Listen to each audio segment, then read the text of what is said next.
हरिपाठ अभंग 9. विष्णू विन जप व्यर्थ त्याचे ज्ञान, रामकृष्णी मनी मन नाही ज्यांचे. उपजोनी करंटा नेने अद्वैत वाटा, रामकृष्णी पैठा कैसा होय. द्वैताची झाडणी गुरुविन ज्ञान, तया कैचे कीर्तन घडे नामी. ज्ञानदेव म्हणे सगुण हे ध्यान, नाम पाठ मौन प्रपंचाचे. कशा प्रकारे ईश्वर प्राप्त करण्यासाठी आपण असलं पाहिजे, ह्या 9व्या अभंगामधून माऊली आपल्याला हरिपाठाद्वारे सांगतात. विष्णू विन जप व्यर्थ त्याचे ज्ञान. आपणा सर्वांना असं वाटतं की माझ्याकडे खूप मोठं ज्ञान आहे, मी खूप मोठं शिक्षण झालो. डॉक्टरला वाटतं की मी डॉक्टर आहे, सर्व प्रकारच्या रोगांवर इलाज करू शकतो. इंजिनियरला वाटतं की मला इंजिनिअरिंगचं संपूर्ण ज्ञान आहे, मी कोणत्याही गोष्टीची निर्मिती करू शकतो. अशाच प्रकारचं ज्ञान हे शिक्षणामधून मिळतं, परंतु हे ज्ञान हे केवळ व्यवहारापुरतं असतं. जेव्हा आपलं परमार्थाचा ध्यानाचा विचार करतो, तेव्हा त्या परमात्माच्या ध्यानामध्ये आपल्याला वेद, गीता यांचा अभ्यास असतो, संत साहित्याचा अभ्यास असतो. परंतु जेव्हा आपण अध्यात्माचा रूपाने विचार करतो, त्यावेळेचं जो ज्ञान असतं हे आपल्याला देवाला प्राप्त करण्याचा मार्ग असतो. आणि जेव्हा देवाला आपण प्राप्त करतो, तेव्हा हे ज्ञान खरं आपलं प्रबळ होतं. म्हणून माऊली म्हणतात की विष्णू विन जप व्यर्थ त्याचे ज्ञान, रामकृष्णी मन नाही ज्यांचे. ज्यांच्या मनामध्ये रामकृष्णच नाही किंवा ज्यांच्या मनामध्ये चांगल्या गोष्टीच नाहीत, त्यांच्याकडं कितीही जरी ज्ञान असलं तरी त्या ज्ञानाला काही अर्थ नाही. त्या देवाचं नामस्मरण सोडून इतर मिळवलेले ज्ञान हे त्याला व्यवहारापुरतं उपयोगी पडत असेल, परंतु जेव्हा त्याला अध्यात्माचा विचार करावा लागतो किंवा अंतर्मनामध्ये जाऊन खोलवर पाहायची इच्छा होते, त्यावेळेस मात्र त्याला आपण कोण आहोत याचाच शोध घेत बसावं लागतं. मग भले तो कितीही मोठा शास्त्रज्ञ का असेना, सर्व जगाच्या उत्पत्तीचा तो शोध लावू शकतो, सर्व जगातील बारीक सारीक गोष्टीचा शोध लावल, नवीन गोष्टी निर्माण करण्याचा शोध लावण्याचा प्रयत्न करेल, तसं दाखवून देईल. परंतु स्वतःचा शोध लावणं हे नामसंकीर्तनाशिवाय अशक्य गोष्ट आहे. म्हणून पुढे माऊली म्हणतात की उपजोनी करंटा नेने अद्वैत वाटा, रामकृष्णी पैठा कैसा होय. अद्वैत भाव म्हणजे काय? द्वैत भावना जिथं नष्ट होते तो अद्वैत भाव.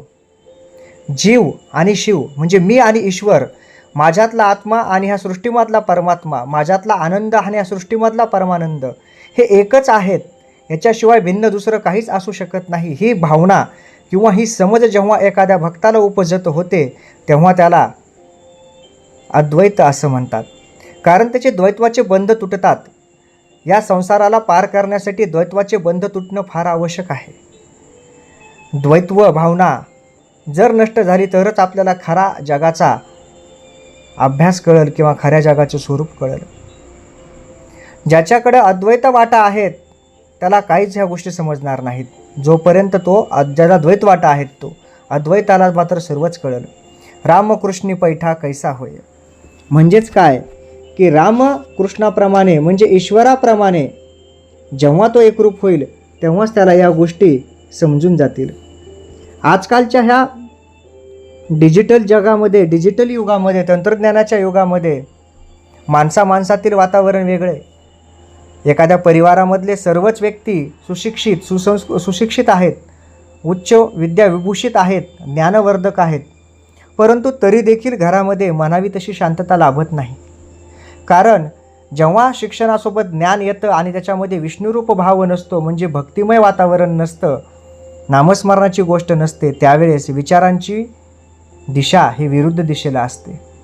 आई वडिलांचे विचार वेगळे असतात, मुलामुलींचे विचार वेगळे असतात, नवरा बायकोंचे विचार वेगळे असतात. त्यामुळं कुटुंब एकसंध राहून चांगल्या गोष्टी करू शकत नाही. प्रत्येकाला आपापली स्पेस हवी असते आणि ह्या स्पेसमध्ये एवढी स्पेस वाढत जाते की जागा ऐसपैस होऊन आपण कुठे आहोत याचाच पत्ता लागत नाही. म्हणून संसाराचा त्याग करून ध्यान जप करणं, ईश्वराची प्राप्ती करणं हे अपेक्षितच नसतं. परंतु संसारात राहून देखील नामस्मरणाने आपण देवाला, ईश्वराला जवळ करू शकतो. एकदा का ईश्वर प्राप्त झाला आणि आपलं ज्ञान लागलं की ती वृद्धी म्हणजे ईश्वर प्राप्त वृद्धीचं, वैभवाचं लक्षण आहे ते. म्हणून ज्ञानदेव म्हणतात की विष्णू विन जप व्यर्थ त्याचे ज्ञान, रामकृष्ण मनी नाही ज्यांचे. यासाठी आपल्याला पूर्ण गोष्टी माहिती पाहिजेत. जेव्हा भक्ताला अद्वैताची पायवाट सापडली जाते तेव्हाच तो त्याला भक्त म्हणून घेतो. जो ईश्वरापासून नाही विभक्त तोच खरा भक्त. त्यामुळंच त्याची रामकृष्ण स्वरूपी पैठा म्हणजे प्रतिष्ठा होईल.